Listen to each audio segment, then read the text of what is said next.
Muy bien, en este momento quiero dirigirme a los amigos católicos y amigas católicas de la ciudad de Salto del Huayna. Escuche. ¿Puede usted creer en todas las cosas que la Iglesia Católica Romana le enseña? Si Roma le dice una cosa y Dios por medio de la Biblia le dice lo opuesto o otra cosa, ¿a quién le va a creer usted? ¿A Dios o a Roma? La Iglesia Católica Romana cree en muchas doctrinas que van en contra de la Biblia, amigo oyente. Y doctrinas que no eran conocidas en la ciudad, en la temprana iglesia, como ser, escuche, los sacerdotes quieren que se los llame padre. Primer error. Jesús nos advierte en Mateo 23:9. Y no llamaréis Padre vuestro a nadie en la tierra, porque uno es vuestro Padre, el que está en los cielos. Al referirse en esto, habla del Padre espiritual, no del Padre carnal, Padre espiritual. Repito, Mateo 23:9. Antes de proseguir, quisiera también a ustedes católicos, amigos y amigas católicos, dirigirme que también en Gálatas capítulo 1, verso 9 en adelante, habla cuando todas las cosas que usted hace y está fuera de la palabra o no está basada en la Biblia, es llamado anatema o maldita. Escuche, yo quiero leerle justamente ese versículo para que podamos entendernos y para que usted vea que no soy yo el que me estoy dirigiendo a ello, sino que el mismo Dios a través de su palabra. Porque algunas veces dicen, bueno, estos creyentes solamente hablan de lo que ellos piensan o cambian toda la Biblia. No, en ningún momento nosotros cambiamos la Biblia, porque también dice la palabra que aquel que añadiere o quitare, así también el juicio se le hará a él. Es doloroso, mi amigo oyente, esto no es para jugar. Escuche, quiero leerle en Gálatas capítulo 1, verso 9, dice: como antes hemos dicho, también ahora lo repito, si alguno os predica diferente evangelio del que habéis recibido, sea llamado anatema. Pues, ¿busco ahora el favor de los hombres o el de Dios? ¿O trato de agradar a los hombres? Pues si todavía agradara a los hombres, no sería siervo de Cristo. Muy bien. Es claro la palabra del Señor al respecto. Si está fuera de la palabra, se ha llamado anatema.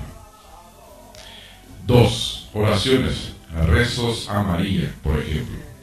Todo lo que se va a hacer, esta supuesta procesión que van a bajar esa estatua y hacer recorrer por la ciudad el 31 mañana, por favor, no sea partícipe de esa blasfemia, porque lo que únicamente acarrearán es más maldición a la ciudad, más maldición a la ciudad. ¿Y quiénes vamos a hacer lo que vamos a sufrir? Por todos ustedes, porque nosotros los creyentes vamos a hacer una oración larga entre todos para contrarrestar y pedirle perdón al Dios Altísimo. Y si usted está escuchando, Dios no le va a tomar por inocente. Usted católico, usted señora católico, está escuchando, no le va a tomar por inocente si está escuchando. Segundo, oraciones, rezos a María. Por ejemplo, Ave María Purísima, llena de eres gracia. Pero Cristo nos manda Vosotros pues oréis así: Padre nuestro que estás en los cielos. Mateo 6:9, lea Mateo 6:9, ahí el Señor nos da un modelo para orar, no repetir vanas oraciones. Y Roma le presenta a un Cristo duro y severo y a una María misericordiosa. Pero Jesús nos invita: venid a mí, dice, todos los que estáis trabajados y cargados, y yo os haré descansar. Mateo capítulo 11, verso 28. Escuche, Jesús nos asegura la aceptación en su bienvenida. Y al que a mí viene, no le echo fuera, dice Jesucristo en Juan capítulo 6, verso 37. También Jesús es misericordioso y fiel y sumo sacerdote. Él puede confortar a aquellos que son tentados. Hebreos capítulo 2, verso 17 y 18. Pasemos. A los sacerdotes y a las monjas se les prohíbe casarse. ¿Es cierto o no es cierto, católico, usted que me está escuchando? Dios y Pablo insiste que, pero es necesario, dice, que el obispo sea irreprensible, marido de una sola esposa. Primera de Timoteo, capítulo 3, verso 2. Pedro era casado, porque Cristo sanó a su suegra. Mateo, capítulo 8, verso 14 y 15. Lucas, capítulo 4, verso 38 y 39. No tenemos derechos de traer con nosotros una hermana por esposa, como también los otros apóstoles y los hermanos del Señor y Cefas. Escuche, Primera de Corintios, capítulo 9, verso 5. Todos estos versos que estoy dando y capítulo, por favor, amigos católicos, lean, porque si está fuera de la palabra, estaría yo hablando de otra cosa y por ende sería maldito. Pero estoy hablando por la palabra y en la palabra. Escuche, dice también en 1 Corintios capítulo 7, verso 2, pero a causa de los fornicarios, cada uno tenga su propia esposa, y cada uno tenga su propio marido. No puede prohibirse, como lo hacen los católicos romanos, a las monjas y a los sacerdotes. Pero el Espíritu dice claramente, escuche, esto es muy importante, que en los postreros tiempos algunos apostatarán de la fe, escuchando a espíritus engañadores y a doctrinas de demonios, por la hipocresía de mentirosos que, teniendo cauterizada la conciencia, prohibirán casarse y mandarán abstenerse de alimentos que Dios creó, para que con acción de gracias participasen de ellos los creyentes y los que han conocido la verdad. Primera de Timoteo, capítulo 4, verso 1 en adelante. Vayamos más. Nunca seguro si van al cielo. Los católicos desde su infancia han sido enseñados que para poder ir al cielo uno debe cumplir los sacramentos, la misa, también las buenas obras. Aún así, ellos nunca pueden estar seguros si van o no al cielo. ¡Qué preocupación! La muerte para un católico es un temor, porque deben entrar al fuego del purgatorio, y el temor de no saber si algún día volverán a ver otra vez a sus seres queridos. El sacerdote les dice que nadie puede estar seguro de ir al cielo. Para la gente que confía en sus buenas obras o la religión para salvarlos, esto sí, es verdad, porque ellos nunca logran saber si las buenas obras realizadas fueron suficientes. Si aún el Papa mismo no sabe si va al cielo, entonces, ¿cómo puede él ayudar a los católicos a estar seguros? Escuche, la manera en que Dios nos presenta en cuanto a ir al cielo es todo lo opuesto a las buenas obras de Roma, de los católicos, del Papa. Dios nos dice a no confiar en nuestras buenas obras, sino poner nuestra confianza en la muerte de la cruz de nuestro Señor Jesucristo como pago completo por nuestros pecados. Podemos estar seguros el 100% del cielo, porque Dios dice: el que tiene al Hijo tiene la vida, el que no tiene el Hijo de Dios no tiene la vida. Estas cosas os escribo a vosotros, dice Juan 5:12 en adelante, que creéis en el nombre del Hijo de Dios, para que sepáis que tenéis vida eterna, y para que creáis en el nombre del Hijo de Dios. También dice en 1 de Juan, anote, capítulo 2, verso 25. Esta es la promesa que Él nos hizo, la vida eterna. Escuche, también en Romanos 10:13 dice: porque todo aquel que invocar el nombre del Señor será salvo. Pregunta: ¿está dispuesto usted a pedirle al Señor Jesucristo para que le salve de sus pecados? ¿O prefiere tomar el camino del cielo por medio de la Iglesia Católica Romana y sus sacramentos? También habla de que Pedro, la roca. Respondiendo Simón Pedro dijo: tú eres el Cristo, el Hijo del Dios viviente. Entonces le respondió Jesús: bienaventurado eres Simón, hijo de Jonás, porque no te lo reveló carne ni sangre, sino mi Padre que está en los cielos.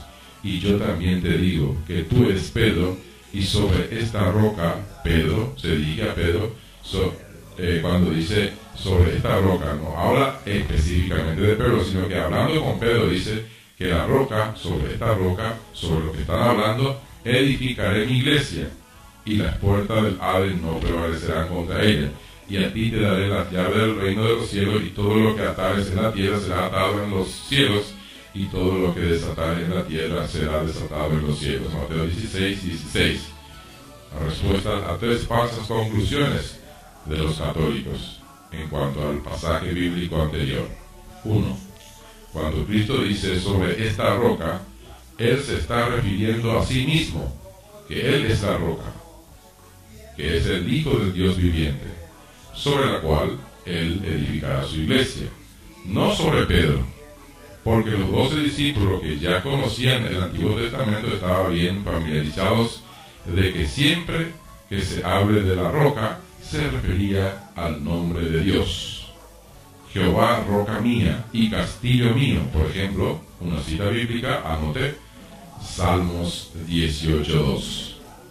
Él es la roca cuya obra es perfecta. Deuteronomio capítulo 32, anote, Deuteronomio capítulo 32, verso 4. Notamos aquí que no hay otra roca aparte de Dios, ni aun Pedro. Otra falsa doctrina de los católicos romanos: Jesucristo es la piedra del fundamento sobre la cual está fundada su iglesia, no Pedro. Jesús se refirió a sí mismo cuando dijo: la piedra que desecharon los edificadores ha venido a ser cabeza del ángulo. Mateo capítulo 21, verso 42. Pablo se refiere a Jesús, porque había de la roca espiritual que los seguía, y la roca era Cristo. Primera de Corintios capítulo 10, verso 4.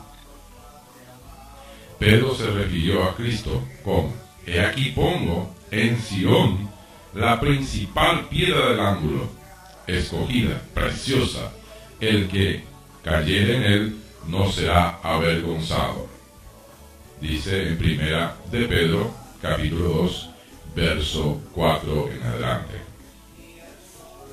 Otro: cuando Pedro trató de parar a Cristo para que no fuera a la cruz, Jesús le reprendió diciendo: quítate de delante de mí, Satanás. Mateo 16:23. ¿Piensa usted que Cristo edificaría su iglesia sobre Satanás? Escuche, muy claro. Y en Marcos 9:33 en adelante dice, los discípulos discutían entre sí cuál de ellos sería mayor entre ellos. Si Jesús hubiera dado el rango de papa a Pedro, él hubiera sido elegido, pero él no lo hizo. Por lo tanto, la Biblia es muy clara de que Cristo nunca le dio el rango de papa a Pedro, otra falsedad de los católicos romanos. A Pedro se le ha dado las llaves del reino de los cielos, una profesión, es una profesión, hermano, hermana, amigos católicos, una profesión cristiana en la edad de la iglesia. Hay que entender esto, como que Pedro fue el que abrió la puerta de la predicación del Evangelio, una oportunidad para el pueblo de Israel en el día de Pentecostés. Hechos 2:38 en adelante. Y a los gentiles, en la casa de Cornelio, Hechos capítulo 10, verso 34. Pedro abrió la puerta por ser el primer predicador y ver que tanto judíos como gentiles eran salvos en la edad de la iglesia. Cada persona que haya recibido a Cristo como su Salvador tiene entrada al reino por medio de Cristo y no por Pedro. Pedro y los sacerdotes no tienen el poder para atar, desatar, perdonar o no perdonar pecados, porque solo Dios tiene este poder. Jesús dio a todos sus discípulos, como extensión a todos los cristianos, el privilegio de anunciar en términos celestiales de cómo una persona puede recibir el perdón de sus pecados. Si la persona recibe a Cristo como su Salvador, entonces cada cristiano puede y tiene el derecho de anunciar su perdón. Si la persona rechaza a Cristo como su Salvador, entonces podemos claramente decir que tal persona no tiene el perdón de sus pecados. Mi hermano, quiero que escuche, por ejemplo, confesar pecados a un sacerdote para tener absolución de pecados. 1. Cuando Simón pecó, después de ser bautizado, escuche bien, católicos, cuando Simón pecó, después de ser bautizado, Pedro le dijo que ore a Dios para perdón de los pecados. Hechos, capítulo 8, verso 22. Pedro no quiso escuchar su confesión. No quiso escuchar su confesión. Pedro el apóstol, no quiso escuchar su confesión. Hechos, capítulo 8, verso 22. Otra falsedad de los católicos. Los apóstoles nunca escucharon confesiones. Pedro, hablando acerca de Jesús, dijo: de este dan testimonio todos los profetas, que todos los que en él creyeren recibirán perdón de pecados por su nombre, Jesucristo. Hechos capítulo 10, verso 43. Pedro no perdonó los pecados de Cornelio o de cualquier otra persona. Pablo no perdonó los pecados del carcelero de Filipo, Hechos 16:30. Solamente Dios puede perdonar pecados. ¿Quién puede perdonar pecados sino solo Dios? Marcos capítulo 2, versos 5 al 11. Cuando Pedro pecó, negando a Cristo, él confesó a Dios y fue perdonado. Pero cuando Judas pecó por traicionar a Cristo, él confesó a los sacerdotes y después fue y se ahorcó. Totalmente una diferencia, católico, usted que me está escuchando. Mateo 27, del verso 3 al 5. Las confesiones católicas auriculares hacia un sacerdote son muy perversas. ¿Por qué? Le dan mucho poder al clero o sacerdote que suponen que ellos pueden absolverlos de su pecado, contaminadamente manteniendo en ella pensamientos impuros por un tiempo suficiente para hacer una confesión y hacerlo en palabra. Le da tal poder al sacerdote sobre el sexo femenino, que según ellos Dios requiere que ellas le confiesen todos sus malos pensamientos que hayan cruzado por su mente. Esto es exactamente lo que un seductor haría para saber las intenciones y pensamientos de su víctima.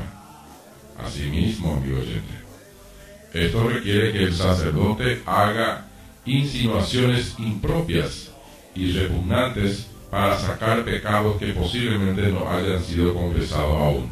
Esta práctica de confesiones ha corrompido en gran manera la moral de las comunidades y de muchas personas, como en vista la gran cantidad de sacerdotes que han sido demandados por esta acción, mi querido oyente. Dice la palabra, porque hay un solo Dios y un solo mediador. Escuche, porque hay un solo Dios y un solo mediador entre Dios y los hombres. ¿Quién es? Jesucristo, hombre. Primera de Timoteo, anote, séllelo en su mente, amigos católicos, séllelo en su mente. Primera de Timoteo, Nuevo Testamento, capítulo 2, verso 5. Anote en su mente, empiece a memorizar, recuerde esto. Esto va directamente para todos los católicos. Obviamente nosotros los creyentes sabemos, pero va directamente para los católicos. Primera de Timoteo, capítulo 2, verso 5. Porque hay un solo Dios y un solo mediador entre Dios y los hombres, quien es Jesucristo, hombre. No existe otro. Por lo tanto, sacerdotes, María y los santos no son mediadores entre Dios y los hombres, solamente lo es Jesucristo. Roma, por dirigir a la gente, a un sacerdote, a María y a los santos, aparta a la gente de Cristo. Y para culminar, católicos, lean Salmos 115, Éxodo también, capítulo 20, verso 4, para que pueda entender de lo que estamos hablando. Usted, amigo, amiga católico, apártese, salgan, dice ahí en Apocalipsis 18:4, salid de en medio de ellos, pueblo mío, para que no seáis partícipes de los pecados que están haciendo. Lo que van a hacer mañana, y con esto ya estoy culminando, de lo que van a hacer mañana es apartarse de Cristo Jesús. Como dije, en Primera de Timoteo, capítulo 2, verso 5 en adelante, habla claramente que no hay otro mediador que solamente el Señor Jesucristo, nuestro Salvador, que murió por usted, amigo católico, amiga católico, murió por usted, murió por mí, derramando la última gota de su sangre, sufriendo en el madero, hasta que también tuvo que aguantar la palabra de Pedro, cuando le dijo, no te vayas a la cruz. Y él le dijo, apártate de mí, Satanás. Porque él, si no hubiese ido en la cruz y morir por todos nosotros, no tendríamos la oportunidad de ser salvos y de que nuestros pecados sean perdonados. Nuestro Señor Jesucristo, nuestro Salvador, nuestro Mediador, nuestro Redentor, Él es el único camino, verdad y vida, amigo oyente. Usted católico que está escuchando, usted amiga católico que está escuchando, deje esta blasfemia, no participe mañana, no lo haga, porque acarrearía más maldición sobre esta ciudad, sobre ti y sobre tu generación. Hasta la cuarta dice la palabra que llegaría la maldición sobre usted. No lo hagas, no sea partícipe, por favor, no lo haga. El Señor Jesucristo le está abriendo las puertas y las manos para que usted se acerque a Él, rendirse a Él y todos unánimes formemos un corazón para pedirle a Dios en el nombre del Señor Jesucristo para que bendiga nuevamente el Salto del Guayá. Él es el mayor interesado, Dios es el mayor interesado por nuestras almas. Él siempre está escuchando, y más aún si nosotros nos unimos unánimemente para orarle al Dios Altísimo en el nombre del Señor Jesucristo, no por medio de ningún santo o María o estatua. Por favor, amigo católico, amiga católica, aléjese, arrepiéntase de sus pecados, acepte al Señor Jesucristo en su vida y serás salvo. Amén.